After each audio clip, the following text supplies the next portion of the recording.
Welcome to the slop farm. Enjoy the video. You begin by verifying mission-critical prerequisites.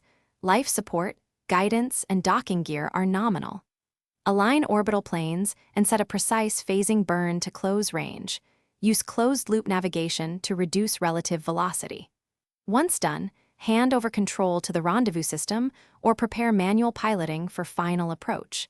Make sure to confirm real-time telemetry and radio links with the station. This step prevents last-minute aborts and ensures both vehicles share a clean, predictable approach corridor for safe contact. Once within tens of meters, slow the shuttle to a fraction of a meter per second and begin fine alignment to the station's docking axis.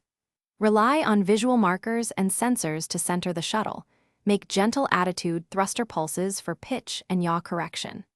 Transition into station keeping at a safe checkpoint if any sensor disagreement appears, then resume controlled approach. Make sure to coordinate with the station's crew for final guidance and to verify the active capture window and target alignment for the docking mechanism.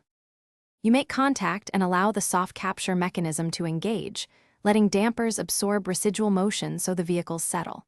Once stable, initiate the hard capture sequence, retracting shock absorbers, driving latches, and confirming mechanical and pressure seals. Verify data lines and environmental equalization before opening hatches. If latches fail or alignment is off, immediately back away to a predefined safe distance, hold station keeping. Run diagnostics, and then re-attempt after correcting the root cause. This prevents damage and keeps crew safe during contingencies. Thanks for watching. Consider subscribing if we helped you today.